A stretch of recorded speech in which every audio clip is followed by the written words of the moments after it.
I'm Barbara Hunter. I'm here at Gatehouse with Dr. Steve Lockard, Deputy Superintendent, who's going to share some information about our new Portrait of a Graduate. Welcome. Thank you, Barbara. It's an exciting time here in Fairfax County Public Schools. We have just approved a framework called Portrait of a Graduate. Tell us what that is. Right, it is a very exciting time in Fairfax County Public Schools. Portrait of a Graduate is really a set or list of traits that we're looking for in each of our graduates.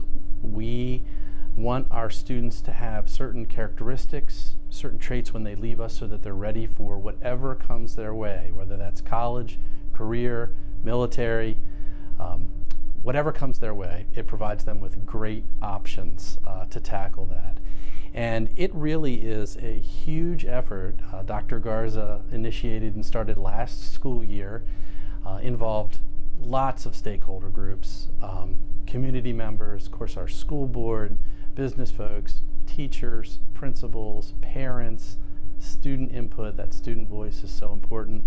And after sifting through all the feedback from the stakeholder groups, landed on a set of skills, set of traits that everybody felt were really important for our students to have.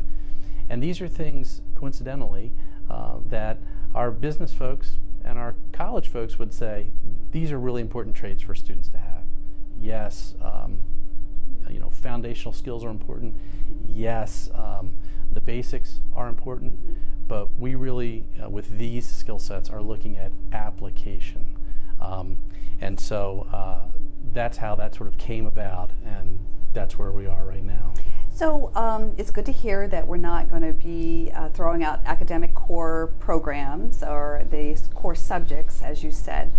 So tell us a little bit about what these characteristics are. Sure. So there are 5 key characteristics. Being a good communicator. Communication is so important. Written communication, oral communication. We have a whole set of digital tools to communicate with that that are the 21st century. You know, we're 15 years into the 21st century. We need to make sure we're providing opportunities for our students to capitalize on those digital tools, but at the same time, make sure that they can write effectively, that they can orally communicate effectively, they can argue a point, they can communicate with each other across distances, across space. Collaborators. I don't think you could find an employer out there who would say to you, nope, I don't need somebody who's a good collaborator. Collaboration is the world in which we live now. College courses require students to collaborate on projects, on assignments. Work environments require teams to collaborate, to reach goals, to reach milestones. So collaboration is key. We need to provide opportunities to get our students working together in effective teams and understanding interpersonal dynamics and relationships. Ethical and global citizens. We live in a global society, but we also think it's very important for our students to have integrity and a sense of ethics. And so understanding the world in which they live and all of the diversity and cultures, which are a strength really of Fairfax County Public Schools, is very critical to our students' success, and that will be the world in which they work and live as well. Creative and critical thinkers. I think that goes without saying. Here we're talking about not just understanding an algorithm, not just understanding a process, but being able to truly understand it where you can apply it to solve something that you don't necessarily know the answer to. And that's where the challenge really comes in for our teachers and our students. We've been sort of programmed not to fail, or that maybe it's not good to make a mistake. Well, some of the best things have happened through people not getting it the first time, or people maybe making some mistakes along the way. That's how we learn, and that's how we end up creating new possibilities, new solutions, new alternatives to things that maybe we didn't know before. So that creative and critical thinking is a key piece, not only to our students and our teachers, but also the world in which they will live as well, because there are going to be plenty of problems in jobs that don't even exist yet that we need to prepare our students for. And then finally, goal-directed and resilient individuals is that fifth character trait.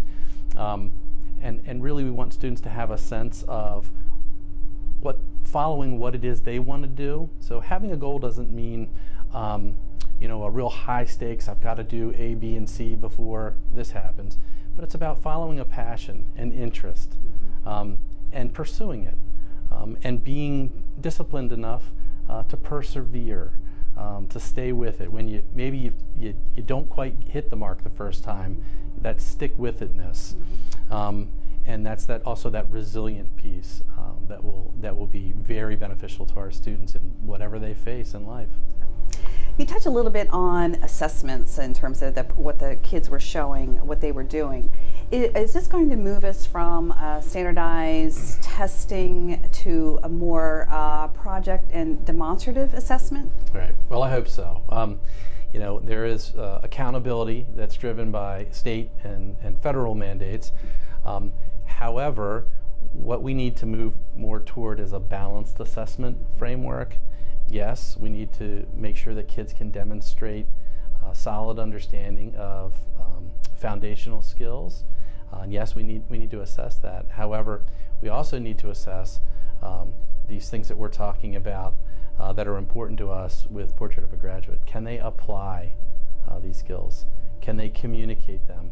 Can they put together in sort of what we would call a transdisciplinary fashion an answer to a problem that maybe it involves math and science and technology all in one. And that really shows us what kids are able to do. At the same time, I also think we need to move away from relying on that end of year, or sometimes I call it when it's too late data, and look more at good formative assessment that informs what's happening. Sort of like when you go to the doctor and they give you a prescription, they might not say to you, come back in 2 years and let me know how it worked. Hopefully they won't say that. They're probably going to say, I want to check in on you occasionally to make sure it's working. And the same thing holds true with formative assessment. Now, Fairfax County is incredibly strong in formative assessment, and I know there's a great amount of work out there with performance-based assessment, and we're also going to get started with some work on performance-based assessment to support the initiative that's happening, and then in our strategic plan as well. But that informative assessment during instruction is very powerful, because we don't have to wait to make changes. We don't have to wait until the next school year and say, oh, we weren't happy with those results. We can change them then, and that's where we're headed, and it's exciting. Well, it sounds like Fairfax County is leading the way, and I'm so happy you were here to share that with us. Thank you, Barbara. Absolutely. Fairfax County is leading the way in lots of areas. There's lots of great people to do a whole lot of great work ahead of us, and we're excited about that. Thanks. Thank you.